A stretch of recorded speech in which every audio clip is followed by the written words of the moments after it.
everyone. Welcome to episode 228 of the Book Cougars, two middle-aged women on the hunt for a good read. I'm Emily. And I'm Chris. We are fully engaged in our year of ghost stories. Yes, we are. We just had our first quarter read-along discussion with some listeners of Shirley Jackson's The Haunting of Hill House. It was a great conversation. Thank you to everybody who was part of the discussion, and thank you to all of you folks who are reading on the sidelines as well. And it's never too late to read the book. It's never too late. Absolutely. So we wanted to let you know that, as promised, we talked about this on episode 227, we did create a tab on the website, bookcougars.com, called Ghost Stories. This is for our year of reading ghost stories. So it's a page that you could bookmark for future reference. We'll be adding the other quarterly read-alongs and any other new and exciting ghost story information. On that tab is a place where you can click and download a PDF of our Ghost Stories bingo card. Apologize to a couple of you who were really early birds seeking that out. The link didn't exactly work, but now it just downloads a PDF for you. It's in color, but you can print it in black and white if you need to. If you have any problems, just reach out, let us know, okay? Shoot us an email, bookcougars@gmail.com. But we just wanted to tell you a little bit about the bingo card. It's very similar to our Year of Reading Romance card from last year. Each square, a book, a short story, a Biblio adventure, a book to film adaptation. Any of those things could work for any square. Any subject matter square, I should say. There are 5 squares in the top row. The first 4 are our quarterly read-alongs. So those are specific books. But then that last square is local to you. And at first we were going to put the Penguin Book of Ghost Stories up there and have that whole row be dedicated to those 5 books. But then we thought, not everybody enjoys short stories, let alone reading a whole book of short stories. So we thought that might be a little bit too cruelishly ghosty. I don't know. I don't want to say too much. So we put local to you, which could be a ghost story set in your state or region, maybe even your town. You could go visit a haunted house in your neighborhood. Mm-hmm.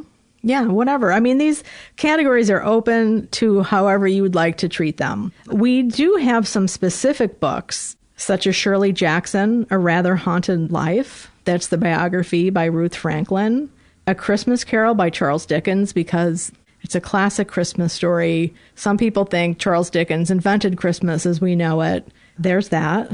The Yellow Wallpaper by Charlotte Perkins Gilman. Debatable whether that's a ghost story. Some people say it is. Some people say it's not.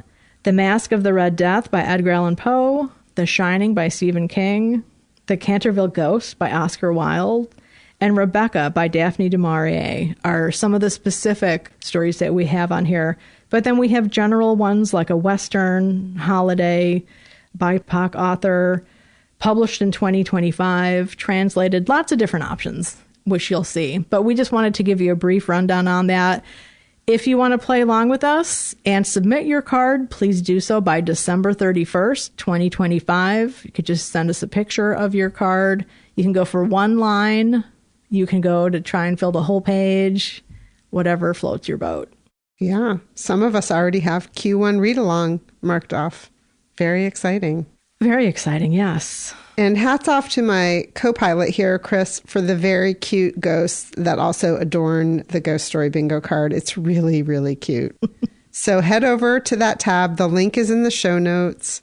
Print up your card, or you can just use it as a PDF on your computer. We can't wait to see how you play along. Yeah, we're always interested in your recommendations and stories, books that you have really enjoyed. So let us know wherever you are on social media, or you can email us. We'd love to hear stories that have turned you on. Yes, indeed. Or frightened you, I guess we should say. I need to work on my scary sounds. Chris, what are you currently reading? I'm currently reading in paper Swan's Way by Marcel Proust. I'm back to it. I realize I am reading books in all different formats at this point. So that's my paper book. And then on my e-reader, I'm reading Hungerstone by Kate Dunn. This is a book that comes out February 18th. So it'll be out when this episode goes live. Thanks to NetGalley and Zando publishers for an advanced reader copy of this. It is a feminist revisioning of Carmilla by Sheridan LaFanu. He was a writer of kind of sensational stories, and Carmilla is a vampire story with a woman vampire that is said to have greatly inspired Dracula by Bram Stoker. A lot of people really like Carmilla. I'm one of them, but it is slightly homophobic, from the time period. So this revisioning of Carmilla through a feminist modern lens, I'm really looking forward to seeing how it pans out. I'm at the 13% mark right now. It's set in 1888 with a woman who is a lady who's upper crust. She's been married to her husband for 10 years, and he is a steel baron, a steel tycoon. There's obviously something going on with his factories. Previously, in the summertime, they would go to different houses, I think rent them, but now they've bought their own estate in the country. So she is going to be in charge of running this whole estate and getting it together. More to come on that. Sounds interesting. Wow. I'm reading a nonfiction called Permission, The New Memoirist and the Courage to Create by Alyssa Altman. This is out on March 11th from Godine. This is her fourth book. She has written 3 other memoirs, so she knows a lot about memoir writing. What she talks about in this book is that in one of her previous memoirs, she had a paragraph that talked about how her father's mother, so Alyssa's grandmother, abandoned her children for a short period of time during their childhood, and it had a lasting impact on her father. And he openly spoke to her about it all the time. So to her, there was nothing secretive about this. But what she was exploring in the memoir was how that impacted him and how it impacted Alyssa. Members of her family were shocked and appalled and devastated that she would share that private information. Her father's sister, so Alyssa's aunt, had never talked about that with her children, with Alyssa's cousins. It was a secret and one that her aunt didn't want shared. Alyssa ended up being ostracized from the family after that incident. And so what she talks about in Permission is that experience, but then also the act of memoir writing down your memories and memories in general. One of the examples she uses is that you can be in a room with 5 people. You can be in a room with one other person and share an experience together. And if you were taken into separate rooms and interviewed, your ideas of what happened, how you experienced it would be different. No matter who you are, it has to do with what your life experience is. And it's very common in families.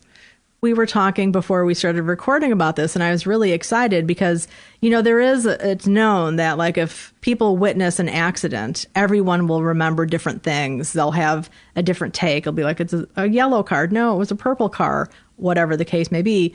But what we were talking about beforehand is like even with siblings who have different relationships with the parents, their memories would take on different nuances and even completely different understandings based on those relationships. 100%. Right? Yeah. So it's not just what we perceive that's there with our eyes, but what our brain has for the context. Right. What we've brought into those relationships ahead of time. Yeah. So how we experience it and also just how we digest information. And in this case, grief, right? I mean, her father harbored a lot of grief about that experience. Maybe his older sister didn't. Maybe for her, it was like, Mom went on a little vacation and then she came home, Yeah. I don't know. Or even Mom was gone? Really? Right, exactly. I didn't notice. I was too busy living my own life. She talks about that, and she talks a lot from the perspective of being a teacher because she teaches memoir.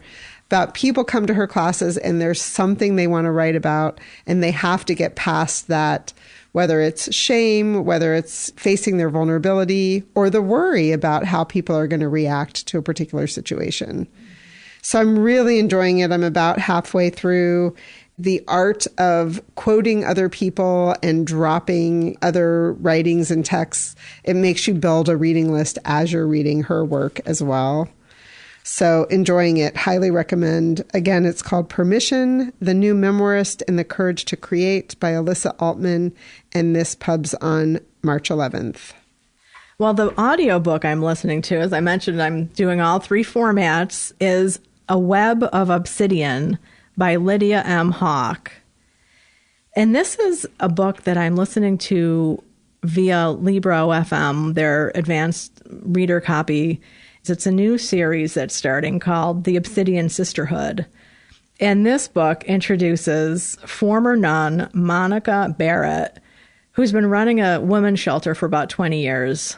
She's 69 years old and has a couple black belts. She is no pushover. She swears like a sailor. And the tagline for the series, she may be too old to start a fight, but she's not too old to finish one.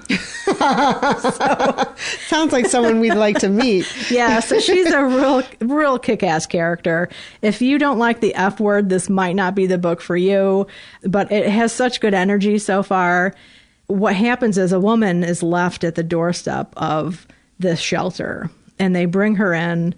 It's very descriptive, like she's skin and bones, just in a rag, and she smells awful. And somebody comes along looking for her, they think. And that's where the first fight begins. Sister Monica, as I mentioned, is 69, running this shelter for women. Then she lives at the nun house. And the sister there in charge is probably 84 and also a kick-ass woman who can take care of herself. So more to come on this series. Lydia Hawk is a Canadian writer, I believe, and she has another series called The Crone Wars. And then also she writes some contemporary romance. Really interesting story so far. Again, that's A Web of Obsidian by Lydia Hawk. I should say, too, it's urban fantasy. That sounds so interesting. I'm reading 24 Seconds From Now, a love story by Jason Reynolds. This is a YA novel, and I'm reading the hard copy and listening to the audiobook, which is narrated by Guy Larkard. And I've only gotten through the opening scene. The main character, Neon, is locked in his girlfriend Aria's bathroom, and he's sweating it out and worried because they're about to have sex for the first time. I got through that opening scene and I had to stop reading and was like, oh my God, it's so nerve-wracking in that angsty teenage way. But Jason Reynolds, you're just always in good hands with him. He's talked to so many kids because he was the ambassador, the Library of Congress. What did they call it? The youth ambassador? I think that's what it's called, for several years. And so he really interacted with kids so much and was in touch with his own youth and writes from that perspective. But I saw an interview, I have no idea where, I'm sorry, with him, which is how this book got on my radar, because it's blurbed on the back with a really lovely blurb from Judy Blume. And in this interview, he talked about that he was asked to participate in the documentary Judy Blume Forever. That's out now and is a lovely documentary about her. And he said he felt like before he could talk with any authority on this, in this documentary, he wanted to reread a lot of her books. And he reread Forever, which is one of her classic books about a heterosexual couple, young teenage couple, I think in high school, who are getting sexually active. And it was really forthright. I remember when I read it as a kid, like, wow, she's telling us the truth here, as Judy Blume does.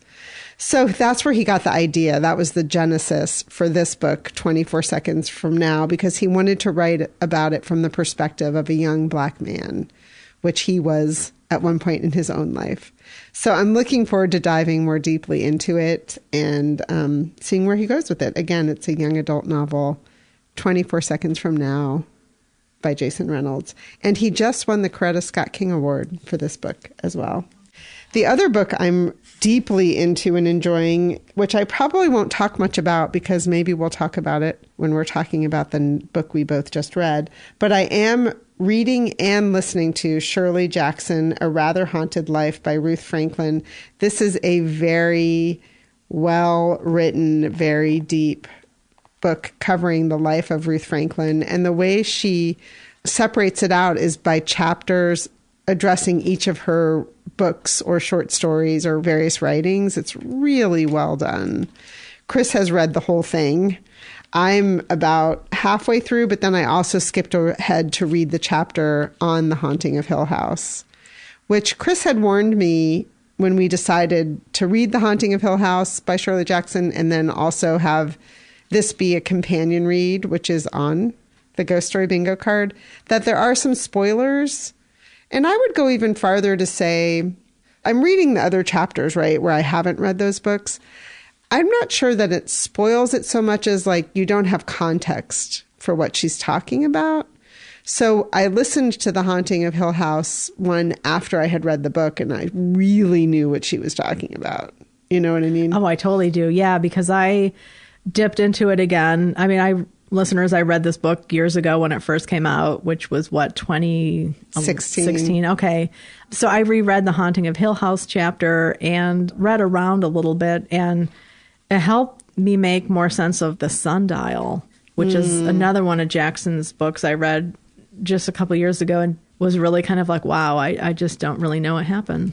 Yeah. So it's great to have that kind of context. Yeah. So highly recommend it if you're interested. I think it's one that you could listen to or read a chapter at a time. You don't have to sit down and read the whole thing cover to cover right away. I think we both just read the same book. Yes. So just read is The Haunting of Hill House by Shirley Jackson. Our Q1 read-along. Reminder to people, particularly if you're new to the podcast, we do perhaps have some spoilers when we talk about our read-alongs. We do a little bit. So if you haven't read it and you plan on reading it, you might want to skip ahead or just stop listening and come back to this episode at a later date. But we'll try not to have any like major spoilers. We won't tell you the ending. How's that? So this was published in 1959. It was nominated for a National Book Award the year it came out, which is a major honor to just be nominated. I think of all the things she had published to date, got quite a bit of praise and press. She got a lot of money for a film adaptation, which really affected her life for the good, which we can talk about later. But let's just talk about generally what it's about to start. So it's a haunted house story, The Haunting of Hill House. And it's really interesting, the conversation we had with listeners. We talked about a lot of different factors with this book. But who was doing the haunting? What's being haunted? Right. Are people haunted? Is the house itself haunted? Is it all in people's minds? Yes, because this story now, it has one of the best openings ever. But that first chapter and the last chapter are omniscient. And then all the other chapters in between are from one of the characters, Eleanor's point of view. Right. So we get everything that's happening through her. And you learn pretty quickly that she might be an unreliable narrator. Maybe, right? I mean, aren't we all? So what happens is there's a scientist, an academic, who wants to study paranormal things. And he has been doing research on people, I think just in the United States, who have had some kind of encounter with paranormal activity. So he writes to a lot of them, asking them to participate in this experiment that he'd like to do at Hill House for the summer. Obviously, he's arranged things with the woman who currently owns Hill House, which is an 80-year-old mansion up in the hills. She says, yes, you may use it, but a family member needs to be present. So a character named Luke is the family member. He's the nephew of the woman who owns it, is one of the participants in the study. And there are only two other people, two women, who answer the call. One is Eleanor, who is a 32-year-old woman who has been caretaking for her mom for at least, a decade, if not longer, and has never really had a happy adulthood. She's now sleeping on a cot in her sister's nursery connection. Mm-hmm. She does not get along with her sister or her brother-in-law. She hates them. And she is like, yes, I'm going to go do this thing at Hill House for the summer. And then the other woman is an artist who has her own shop who comes to do this because she has had a quarrel with her lover and wants to get away. And she can maybe communicate with the great beyond. Yeah, she's very empathic. Right. Yeah. Psychically inclined. Is that the way to say it? I'm not sure the way to say it, but yeah. And Eleanor has had poltergeist-like activity in her younger years. After her father died, there were 3 days when stones fell from the sky, pelleting the house. That was attributed to her. So these 3 people show up at Hill House along with the doctor. The first thing that I thought was funny was like, would I have ever answered that letter and said, yes, I'll come to a haunted house? No. So it made me question the characters that agreed to come in the first place. But you start to learn that they had their reasons why they wanted to come. The beginning of the novel is Eleanor's drive, literally driving a car to the haunting of Hill House and making stops along the way. And Dr. Montague, the academic who's invited her there, gave her very specific directions on how to get there and don't stop in such and such a town. And right away, Eleanor is pushing the boundaries of what's been suggested would be healthy choices for her, which stressed me out right away. But it was interesting. I mean, everything happening to her, I felt like was really interesting and I knew was setting the stage for what was to come. Yeah. And I'm really rooting for Eleanor at this point because I think like, oh, that poor thing, like being a caretaker for all those years and then being stuck with the sister she doesn't like and what are her prospects? So I really was like, she's going to get out and do something. Right. Yeah. Yeah. There was a lot of hope for what would happen for her at the haunted house. Yes. And she arrives and it's kind of a creepy entrance with like a knocker with a... Well, first of all, she has to get through the gate. Mr. Dudley has to let her in through the gate and isn't excited about doing so. And then she gets up to the front and has to knock, and the knocker is made out of a little kid's face, which is creepy. Yeah, there's all these cherubs around. One of the movie adaptations did a lot with the whole cherub little kid thing. Yeah. And answering the door is Mrs. Dudley, who is, in my mind, one of the creepiest characters in the novel. Yeah. And she does a lot of repeating of information. I mean, she shows Eleanor through the house, and the house is a main character in the novel. And it's described as being very out of order in the sense that it's built at angles, so the doors close by themselves. So you get creep factor right away as she's walking her up to her room. Yeah, there's things that are just slightly off where you expect right angles in houses, and things are just slightly off that you may or may not notice it, but it causes some discomfort. And as the other characters come in, Count Dracula is mentioned twice, expecting him to pop out. So that's how creepy this place is. Yeah. The one thing that really freaked me out about Mrs. Dudley is she keeps repeating things. And she's also warning Eleanor that she goes home, that Mrs. Dudley leaves the premises at a certain time of night and goes back to her house in town. And if Eleanor screams, nobody will hear her. Yes. She makes that very clear. Yes. So, yeah, Mrs. Dudley, like, she brings breakfast at a certain time. She clears breakfast at a certain time. Lunch is at a certain time. Dinner's at a certain time. She leaves at a certain time. That's it. That's all you're going to get out of her. And she's almost robotic in that way. There's no flexibility at all. But then as I was reading that, I also started to think, it made me think of poetry a little bit. Like there was a lot of alliteration in the way that she delivered her lines. And one of the things that people talked about in our read-along last night was how the dialogue was really strange and difficult to comprehend.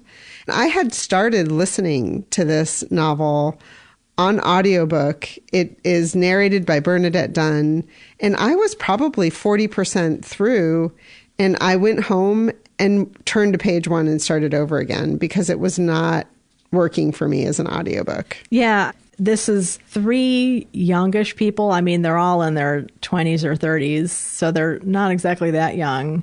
And the doctor, I'm not sure how old he is. I don't know if Ruth Franklin said this or Stephen King, because I read the edition where he wrote a preface to this, said that he could have been a character from a Trollope novel. You know, this old professor sitting by the fireside, like that's how you picture him. So he is of an older generation than them. But the younger characters are all hip, you know, in that 1950s way of slapping sentences with each other that really, I felt like they're really kind of fresh and sarcastic with each other really early on. So I don't know if that's just because they're all nervous, because hello, they're there for a haunted house, right, to live there for the summer. So you probably don't want to get too intimate too quickly, but they do seem intimate rather quickly at the same time. Yeah, they do. So stuff starts to happen pretty early on. And again, it's through Eleanor's perspective. So she starts hearing things both in her head and outside of her head that the other characters are saying, the other people, I should say, in the story are saying. So sometimes you're not sure what's going on. Right. But then they all do acknowledge that they've seen something or they've smelled something, which is very interesting. But then along comes Mrs. Montague, the doctor's wife. She comes for the weekend, and she's supposedly like a medium, and she's bossy. She has a friend who's with her, Arthur is his name, who is the head of a boys' school, who is so unflinchingly upright, he thinks, and heterosexual and old school, and this is how the lads shall do it kind of person. And she just seems to be not in touch with the house at all. Like, neither of these two are really impacted by the house, whereas everyone else was immediately. Well, and by the time they arrive, some scary shit has gone down. Yeah. And she seems not to recognize that. And then she gets out her planchette, which is a form of a Ouija board, and starts trying to communicate via the Ouija board. Yeah, and they're not getting anything. They're not sensing anything. And she's like, what have you been doing? Right. Like, you know, you should be doing something other than just sitting around and chatting. Like, you should be getting to work. Let's get to work. Right. And they don't sense anything. Where scary things have happened. So I thought I would read this passage. This is actually out of the biography, Shirley Jackson, A Rather Haunted Life by Ruth Franklin, where she's talking about the characters. And this is before Mrs. Montague has arrived, I believe. At one point, the characters try to define fear, and their answers are notably similar. I think we're only afraid of ourselves, Dr. Montague suggests, of seeing ourselves clearly and without disguise. Luke elaborates. Theodora simply phrases it a different way, of knowing what we really want. Eleanor confesses her own personal fear. I am always afraid of being alone. In the crucial scene that immediately follows, Eleanor awakens in the night to hear a voice babbling in the next room and clutches at the hand of Theodora, sleeping beside her. The voice turns into the cry of a child sobbing, "Please don't hurt me. Please let me go home." She screams. This is Eleanor. She screams, the lights go on, and she sees that Theodora is not next to her after all, but in bed across the room. God, God, Eleanor says, whose hand was I holding? And then what Franklin says is, if this, as Jackson wrote in her notes on one of the drafts, is the key line of the novel, what does it mean? And this is a scene that has traumatized Chris for years. Oh my gosh. I think it's one of the scariest scenes that I've ever read. Yeah. Yeah. Then Ruth Franklin goes on to talk about different critics' interpretations of it, about like whose hand was she holding. So here's an interpretation. The people we hold by the hand are our intimates, parents, children, spouses. To discover oneself clinging to an unidentifiable hand and to ask, whose hand was I holding, is to recognize that we can never truly know those with whom we believe ourselves most familiar. One can sleep beside another person for 20 years, as Shirley had with her husband Stanley by this point, and still feel that person to be at times a stranger, and not the beautiful stranger of her early story. The hand on the other side of the bed may well seem to belong to a demon. Dun, dun, dun, dun. And that's Emily Fine's greatest fear. That, and as I shared with Chris before we mic'd up, that is my greatest fear, and I've lived it. I mean, there are times when you think you know somebody. And so what I think has happened to me in the reading of The Haunting of Hill House, I've gone very deep dive on Shirley Jackson, and I'll share some of the other things I've done, including reading this biography that, really Shirley Jackson's life informed the writing of The Haunting of Hill House. And Shirley Jackson had a terrible relationship with her mother, and it really impacted who she became as an adult, including who she chose to partner with in her husband, Stanley. Her mother was just relentlessly horrible to her, even to the point where Shirley Jackson was experiencing extraordinary success, had an article in Time magazine written about her. I can't remember if it was for We've Always Lived in a Castle. I'm not sure which book it was. And she receives a letter from her mother condemning her for the picture that appeared in the article and how embarrassed she is by Shirley's appearance. Yeah, right. And so in The Haunting of Hill House, Eleanor, this character whose internal dialogue is being shared throughout the novel, has had this horrible experience taking care of her mother until her mother's death, which she feels largely responsible for, right? Yeah. So you read that and you can't help to think Shirley is excising some of her own demons in this novel, right? Mm-hmm. Absolutely. And it makes me think about Mrs. Montague, who has no fear. She does not fear the house at all. She doesn't fear ghosts at all. She is there to contact them, to love them, because they need love, is what they need, is what she thinks. So she has no fear, apparently. And her friend Arthur brings a gun that he cleans every day, because that's what real men do. And it's just like, okay, you bring a gun to a ghost story, So it's interesting to think, as Mrs. Montague. I mean, I think she's brought into that novel for kind of comic relief. Yes. The first time I read it, I remember she annoyed the crap out of me because I feel like I've known women like that. But this time she really was comic relief for me, is how I took her. Mm-hmm. And it made me wonder about her husband's relationship and if she was part of the experiment unknowingly. Oh, interesting. But yes, I think Shirley Jackson, using her life experience to create the horror, seems really there. Yeah. So interesting. And scary stuff happens in this novel. It is creepy. Let's be clear. There are scenes with blood all over the place. Smelly blood. Yeah. There's a scene where they come out into the hall and there's writing on the wall in chalk that says, Eleanor, go home, or go home, Eleanor. Come home. Help. Yes. Eleanor. Oh, Yeah. God. Yeah. And she's like, why me? So Eleanor is the main character. And at first it's why me? And then it's I'm the chosen one. It's really a freaky story. And I think that's why it's so popular, is because it could be read in so many different ways. And you can have just such great conversations about why did this happen? And did this really happen? And what characters understood what was going on. Which makes me think about one of our listeners last night talked about her experience reading it, that it was confusing.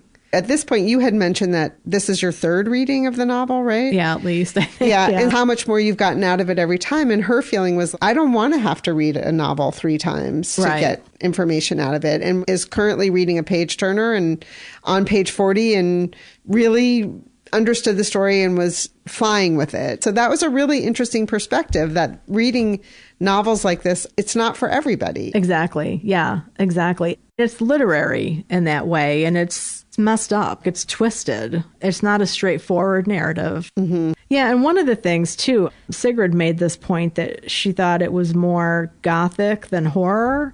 Gothic in the sense of having that creepy, dilapidated house, but then some kind of secrets. And in this case, some people were speculating that the secret was Eleanor's guilt over her mother. So when you look at a thread like that, you could really follow it throughout the story. And there are other threads you can try and follow, too. Mm-hmm. Well, and that whole thing with Eleanor, to me, again, just mirrors Shirley Jackson's own feelings about her mother and constantly pushing up against each other. They just, Shirley was not the daughter that Geraldine wanted. Let's just say that. Exactly. And I just wanted to say, too, that Amanda brought up an interesting question about the colors. Early on, there's a lot of colors brought into the story, and then later on, it gets a little black and white. I think it was Brooke said that it reminded her of The Mask of the Red Death by Edgar Allan Poe, which is on our bingo card, which is kind of a fun connection. Yeah. And then The Canterville Ghost by Oscar Wilde, I think, was mentioned in this story, wasn't it? I'm trying to remember what Dr. Montague was reading, because that was part of he was the story. reading huge, big books by Samuel Richardson, like Pamela. Yeah. Which, because I guess he was reading it for insomnia to help put him to sleep. But I wanted to read something. This is from the Stephen King introduction to The Haunting of Hill House that I have here. It was part of his horror library. And this is a paragraph. And I'm wondering if this is in Ruth Franklin's biography. I don't remember it.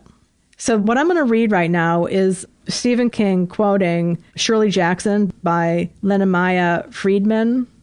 Shortly thereafter, she states, she being Shirley, on a trip to New York, she saw at the 125th Street station a grotesque house, one so evil-looking, one that made such a somber impression that she had nightmares about it long afterwards. In response to her curiosity, a New York friend investigated and found that the house, intact from the front, was merely a shell since a fire had gutted the structure.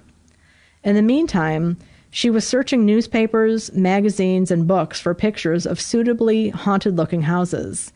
And at last, she discovered a magazine picture of a house that seemed just right. It looked very much like the hideous building she had seen in New York. And this is a quote from Shirley Jackson. It had the same air of disease and decay, and if ever a house looked like a candidate for a ghost, it was this one. And that's end quote from Shirley Jackson. The picture identified the house as being in a California town.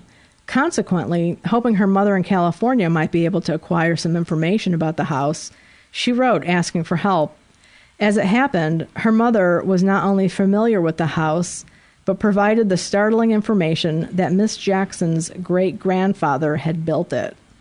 Yeah. Creepy. It's so creepy. There's a lot of architecture in her family. Yes. And it's amazing, the architecture, like talking about how angles, like how the human mind, we've come to rely on seeing angles in doors and walls certain ways. And so that when those are off kilter, it can really mess with your mind. And that's exactly the experience I had reading The Militia House earlier this year by John Milas.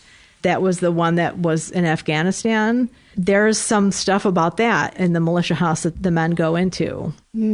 I know this is not everybody's cup of tea, but I just think it's a fascinating story. And one of the other things that I thought was really interesting was, and this is something that the doctor is saying, the academic, he says, we have abandoned our protective armor of superstition and have no substitute defense. And he's talking about that. And instead of having these superstitions that help us, our minds are attacked. Yeah, that's so interesting. Yeah. And another thing that Stephen King talks about, I'm still thinking about this a lot, and he's talking about a different scholar who wrote an article about the New Gothic in American literature, and that how the Gothic haunted house now functions as an image of authoritarianism, of imprisonment, or of a confining narcissism. And by narcissism, these scholars that King is talking about mean a growing obsession with one's own problems, a turning inward instead of a growing outward, which kind of helps put that story into a framework to understand it a little bit more. We had such great conversation with listeners about the story, and some people had said that this was a second reading for them, and it did change their opinion of the book. And some people, I think we asked for a show of hands if anybody would reread it, and I think about half of the people said they might give it another go. Eventually, I think this is the kind of book that it's good to maybe give yourself time in between readings, or it's one of those that you read the last page and you just flip back to the front saying, what the hell just happened? Yes. What did I just read? Yeah. Yeah. Or I could see myself listening to the audiobook now that I know the what happened kind of, and maybe I would pick up some different things listening to it. It'd be cool to have an audio version that's like a performance, you know, like one of those enhanced performance type audiobooks with multiple narrators that kind of create the scene, kind of like that version of Carmilla I listened to that had that breathiness to it and the acting. Or you could watch The Haunting, the 1963 version of the novel.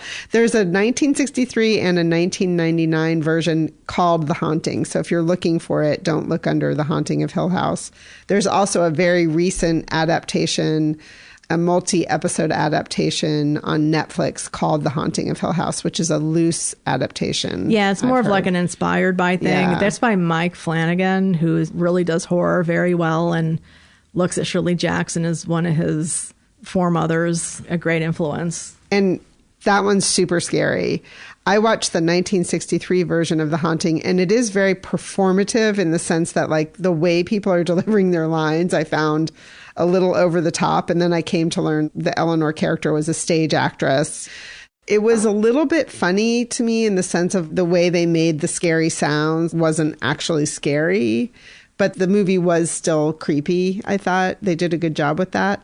But one of the things that I thought was interesting was they changed Dr. Montague's name to Dr. Markway, which I thought was an odd choice. And they also removed the opening part of Eleanor's trip, you know, making stops in town and having some experiences that really do play out in the future of the novel. She just leaves the city and arrives at Hill House. So that was kind of disappointing to me because I thought that was an interesting part of the novel.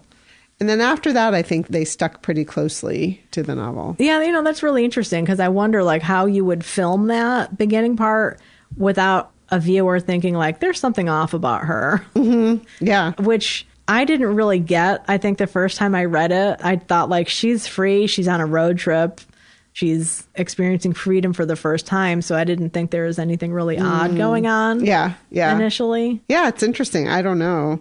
And then I also listened to 2 podcasts that I think if you want to do a deeper dive into Shirley Jackson and these books, it's On the Road with Penguin Classics. And there are 2 different parts.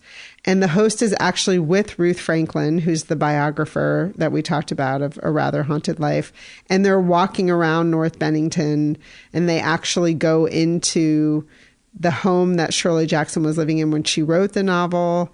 And then also they go to, I think it's called the Everett House or something, which may have been one of the houses or mansions that played a role in some of her writing. So I'll put links in the show notes. One of them is called The Haunting of Hill House, and the other is called We've Always Lived in the Castle. And I thought it was really interesting to listen to those conversations. Yeah. Now, I listened to that too, but did they talk about The Sundial, her other novel? I think The Sundial came before The Haunting of Hill House. I don't remember them bringing it up, but they might have. Because that's one that I read a while ago, and I just thought, what did I just read? I don't know. But now taking that framework of authoritarianism, that made that novel click a little bit more in my brain, even though I don't remember a ton about it. I mean, she's somebody that I could see becoming a completist on, like to read her work in order. And she also had a very successful career in writing about like lifestyle writing, about motherhood and things like that. Yeah, stuff she didn't really want to do, but that paid the bills. Yeah. And she had a terrible marriage, which I find very sad. And children, lots of children to take care of, 4 children. Yeah, so those were things that I did around it. I'm trying to think if I did anything else. I think that's it. Oh, such a good story. I'm still thinking about so many things like the Dudleys. I think they're, like I said in the conversation, like they're kind of like a witch's or Dracula's familiar, you know, that minion who's going to do Dracula's bidding like Renfield, you know, like they're the caretakers. And there's some kind of psychic connection with them. Because there's that one moment when something happens at Hill House and it says 6 miles away, Mrs. Dudley shuddered in her bed. Right. So, like, what is their connection? Yeah, it was creepy. And I kind of felt like it went unanswered. Yes, I think it did too, as did what happened in Theodora's room with the blood and the smell. That just gets quickly forgotten until Mrs. Montague is there. And she's like, why don't you open this room? Like, right. You know, so Mrs. Dudley can get in there and clean. And it's just so fascinating to me, too, that Mrs. Dudley and Mrs. Montague seem to be buddies. What is their connection? Like, that is a big unanswered thing right now that I want to look into a lot more as the Dudleys and Mrs. Montague, I think. Yeah, I was convinced that the Dudleys were going to play a bigger role. Mm-hmm. And maybe that's what she was doing with it, is just to try to distract you from the other scary things that were going on, or dropping little weird clues. I think part of what Mrs. Dudley was doing was warning them.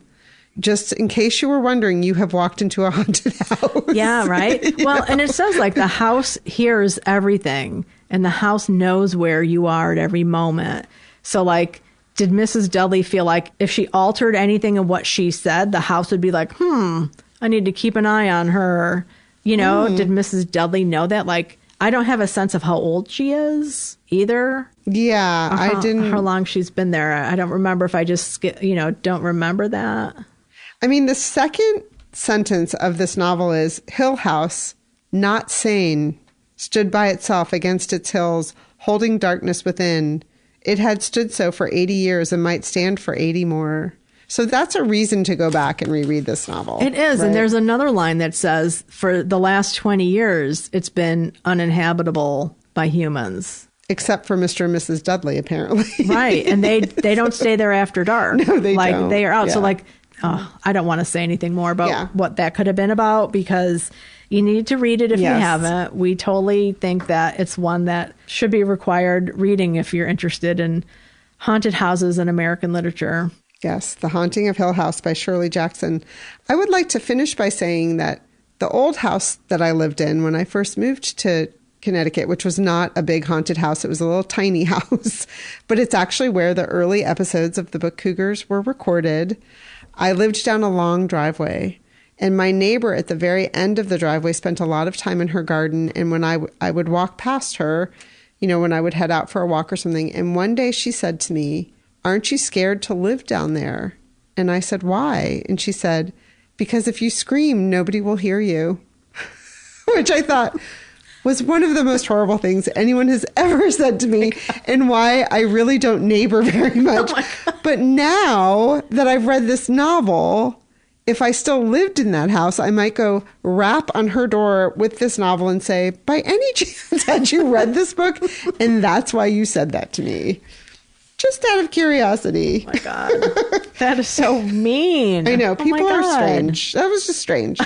I wanted to say to her later, after you have time to think about something, someone said, "Do you think someone's going to hear you scream in your house?" Right. Anyway, enough about that. We also want to say that we are not going to announce our next read along for second quarter this episode, but we do know what it is, and we will be announcing it on episode 229. So tune in the beginning of March, and we will be announcing that for you. So, Emily, Biblio Adventures, what have you been doing with your time when you're not reading? Well, I watched a movie called Lee, starring Kate Winslet, about Lee Miller. It was a great movie, but it reminded me of The Age of Light by Whitney Scharer, which is a book that we read about Lee Miller. And Whitney was a guest on an author spotlight on episode 130. She also happens to be the person who designed the book Cougars logo, which we love. But what was interesting about the movie is it focuses solely on Lee's career as a photographer for British Vogue. And she is known for her photos, particularly of the concentration camps at the end of World War II. And I just thought it was a really well done movie. It's not an easy movie to watch, but I wanted to let people know, especially if you were a fan of that novel of Whitney Scherer's, or if you're looking for a fun book, movie, companion read, I would recommend The Age of Light by Whitney Scharer and Lee, the film starring Kate Winslet. Love Kate Winslet. Yeah, me too. What about you? Well, I watched an episode of Roar, a series. Have you heard of that? No. Roar? I hadn't heard of it either. And I was Googling around for ghost stories, and this episode came up. And so I clicked on the episode, and I was like, the woman in the bed giving birth looks a lot like Cynthia Erivo. And lo and behold, it was her. So that's how the episode opens, with this woman giving birth in a bed. And her husband is played by Jake Johnson, who I've seen in other things. This came out in 2022.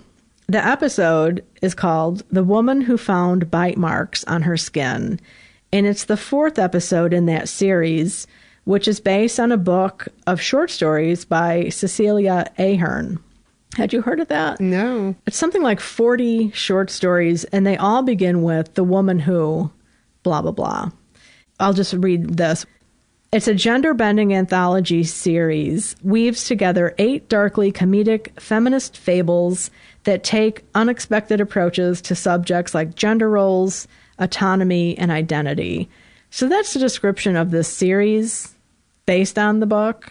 I mean, the terms darkly comedic always give me pause, but... Yeah, darkly comedic feminist, like... What kind of feminist mood am I in today to think something is funny, right? That's what I think. But anyway, so the story is about this woman. It's their second child. They have another child who is in school, a little one, but, you know, and she's going back to work, the mom, and she's a high-powered partner in this firm, and she wakes up with a bite mark.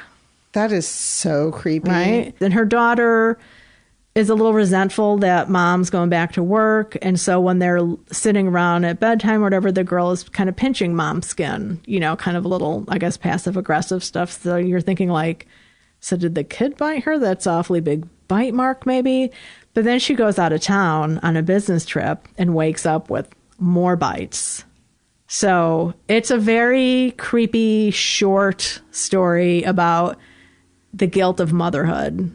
I continued watching it because I like Cynthia's work. She was just in the biopic Harriet, and then, of course, Wicked. She plays Elphaba. And this came out in 2022. I don't know if I said that. It was engaging. It was a little on the nose, I have to say, but still interesting to watch and pretty short. So again, that was The Woman Who Found Bite Marks on Her Skin, the 4th episode in the Roar series, which I don't know if I'll go on and watch more of them or not. I went to an event via RJ Julia Booksellers in Madison, Connecticut, with Charmaine Wilkerson in conversation with Kristan Higgins about Charmaine's newest novel, Good Dirt, which is out now. She's also the author of Black Cake, which was her debut. Good Dirt is her sophomore novel. They had a really good turnout, so they had to move this event from the bookstore to the church, this beautiful church that's on the green in Madison. It was hard to tell how many people were there once it was in the big church, you know, and part of me likes to be there, and another part you feel a little bit less intimate. You know, I sat in the back and pretty far away from the authors. But it was a good event. At the beginning, my notes say, told too much of the story. And I don't know if that's because I had just finished reading it 2 days before, but I felt like they were giving a lot of spoilers. And this is one of those novels, as so many are, where it's in the reading and the unfolding of the story that you really don't want to give too much away. But what she did talk about, Charmaine Wilkerson, is that her prior career, she was a news anchor, and she did a lot of interviewing of people who had just experienced terrible loss of some kind. And so this character, Evie, popped into her head about what happens to these people after. Like Charmaine had so many experiences of talking to them right when the incident happened, but she wanted to take something like that and carry it through and think about it more. So that was really interesting because there is a really tragic event that takes place at the beginning of this novel, which I am not going to tell you. That's so interesting. And it's a new book, too. It's not like it's one that's been around for a while. So I'm surprised to hear they were dropping spoilers.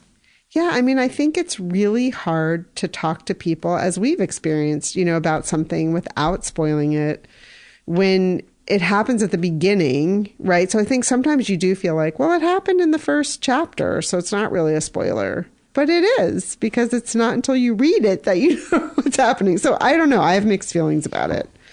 She talked about that. And then a lot of what the book is about, and it goes back and forth in time. It's multi-generational, multi-charactered, you know, multi-points of view. But one of the characters is this jar, Old Mo, which was made by an enslaved man. And so I learned so much. I didn't know that there was a whole industry of potters in southern United States making ceramics. That is a real character in this novel. And there is an author's note about that in the back of the novel. So it was a fun event. I missed you. You were missed. And I would recommend getting your hands on both of her novels, Black Cake and Good Dirt. I enjoyed both of them very much. Do you have any upcoming jaunts? I do. I have 2 online upcoming jaunts. One is through American Ancestors. This is a conversation with Megan Marshall and Janice Nimura. It's on March 19th. So you do have time to register for it. It's from 6 to 7 p.m. Eastern time, but registrants will be able to access a recording of it. So you do have to register, but you'll have access to that recording. And they're going to be talking about Megan's new book, Afterlives, which we spoke with Megan about on the last episode 227. And longtime listeners will remember that Janice Nimura was in an author spotlight when we did our year of reading nonfiction for the book The Doctor's Blackwell. Yes, that was such a great book too. And that was on episode 139. And that was a kind of a listener favorite too, that book, if you're looking for a good joint biography. Yeah, that hit listener top 10s for that year. Mm-hmm. And then the other one is on April 3rd. This is also an online event via The Mount, Edith Wharton's home up in the Berkshires. It's their book club. They're going to be discussing A Sun at the Front, which is Edith Wharton's World War I novel, and Willa Cather's One of Ours, which is Cather's World War I novel.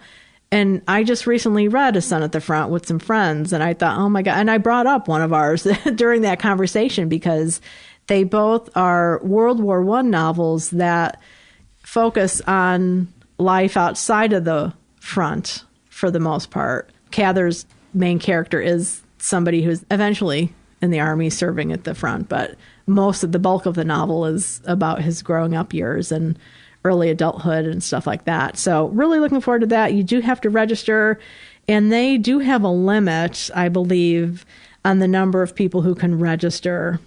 So we'll put links to both of those virtual events in the show notes. Yeah, and check out The Mount. They do have other literary events happening, and they'll be opening again for the season in the spring. But over the winter, they have these delightful book clubs and some other online events. How about you? I have one lined up, and you do not have to register for it. It's an in-person event on March 1st from 5 to 6:30 Eastern Time with Alyssa Altman, the author of Permission, the book I talked about that I'm currently reading. And this is at Hickory Stick Bookshop in Washington Depot. And she's in conversation with Carrie Arsenal, who was also one of the authors we read on our year of reading nonfiction. She was in an author spotlight on episode 123 for her book Milltown. And Carrie's living in France now, so she must be coming back for something, and maybe she's just coming back for this event. I don't know. I know they're friends. So I'm really looking forward to seeing that bookshop and also seeing those two in conversation. And then the only other thing I have is our Patreon reading salon this Sunday, which I'm really looking forward to. Me too. Can't wait. How about upcoming reads? Well, I have more than 2. I'm going to share 2, or at least briefly talk about 2, but I have been on a bit of a, what do they call that? A binge? a retail therapy shopping retail spree? therapy. Yes. Retail therapy of the bookstore persuasion. That's the best kind, in my opinion. Isn't it, though? So the first book I can blame on Karen. Oh, I don't mean blame. I mean, I'm being silly. Karen Barker for Books posted about this book recently on Instagram, Built of Books, How Reading Defined the Life of Oscar Wilde. This is by Thomas Wright. And Oscar Wilde is one of those authors that I have always wanted to learn more about and to read more of his work. So I got a copy right away. I'm really happy about that and look forward to it. And then the other book is actually one I checked out of the library. It's Stonewall, the definitive story of the LGBTQ rights uprising that changed America. This is by Martin Duberman. And, Laura and I had been talking one day about Stonewall a couple weeks ago, and I realized I didn't really know that much about what actually happened. I've read articles about it. It's part of the community's mythology, and I thought I want to find a book to read, and this is one that I landed on. So I do look forward to reading this, especially in light now of everything that's going on with the current administration trying to eradicate trans from the community, which Stonewall was led by trans women, trans people. They were sometimes going under different names, categories back then. A lot of people called themselves drag queens. Transvestites was an old term that was used back then. Now trans is the common term. So I am looking forward to both of these very much. And the other growing stacks that I have at home that are threatening to topple over and injure me. But we're too heavy to carry to Book Cougars HQ. I know. If you guys knew how many books we carry back and forth. As a matter of fact, my sob story the other day was I finished The Haunting of Hill House and was ready to start something else and realized that all of my books were in the car because we had recorded videos that day. I mean, I have other books in my house. Nobody fear. All the books I was hoping to start. And it was like 12 degrees outside and 11 o'clock at night. And I was like, I'm not going out to the car. So I had to start something else. Because you just read The Haunting of Hill House. Exactly. You're not going out at night. Exactly. You know better. It's like, I think I'll stay inside and lock all the doors and windows. Well, just to remind people, one of our joint upcoming reads is from the Penguin Book of Ghost Stories that we're reading throughout the year. And the next story, the second story in the collection, is Fitzjames O'Brien's What Was It? Which sounds creepy. Yes. So I discovered on the first short story that I do not want to read these before bed. So that's coming up for me. And then when looking at the bingo card, I'm making great progress on the first column. So I decided to look for a Western. Oh, cool. And I think this qualifies. I'm not sure. If listeners, if you've read it, let me know. But I have it. I've got the audiobook, the ebook, and the print book of Lone Women by Victor Laval, which I've heard really good things about. It's about a woman who's, I think, goes to Montana. She's living in California and goes to Montana back in 1915. So it's a Western of some kind. Whether it qualifies as a ghost story, I will have to find out. Yeah, I'm curious about that one too. And it is the genres. I'm looking at Goodreads right now. It's considered horror, historical fiction, fantasy, Western. So. Ooh, it was a nominee for the Bram Stoker Award for Best Novel. Okay. And some other awards as well. Cool. Yeah, I'm looking forward to that one. And then I also, for not scary relief, I have is Swept Away by Beth O'Leary. And that comes out on April 1st. And I received an arc of that. And I think the conceit of that is a woman gets stuck on a boat with someone who had been a one-night stand, which sounds kind of fun. That's not scary. Well, she wrote The Flat Share, which is a novel I adored. So I'm hoping I feel the same about this one. And then in the Out Now category, for you Ann Tyler fans, her novel 3 Days in June is out now. I think I talked about it on the last episode or the one before that. Okay. Yeah. Oh, yeah. And it was The Accidental Tourist. Did we ever follow up on that? That is the Ann Tyler book that I did purchase? I think we followed up on that on social media, but not on the podcast. Yeah. So a couple episodes ago, I had said I purchased one, but I didn't remember the name.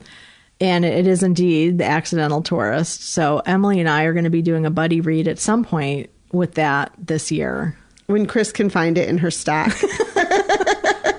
Yes, I would really like to read that. I'm not sure that I ever read it. And I do. I love her writing. So that would be a lot of fun. So everyone. Another episode comes to an end. Yes, it does. Reminder, Ghost Stories tab on bookcougars.com for all your ghost story information, including the reading schedule for the Penguin Book of Ghost Stories. And we will be announcing the Q2 read-along next episode. Until then, we wish you all lots of happy reading. Thanks for listening to the Book Cougars with Chris Wallach and Emily Fine. We'll be back again with another episode in 2 weeks. Until then, come chat with us on social media, Goodreads, or email us at bookcougars@gmail.com. If you'd like to help support our podcast, please tell others about us, leave a review wherever you listen, and consider becoming a patron. Even $1 a month is a big help. Learn more about that on our website, bookcougars.com, where you'll find the show notes for this and all of our past episodes. Thanks, everybody. This episode was edited by Pat Keogh Sound Design.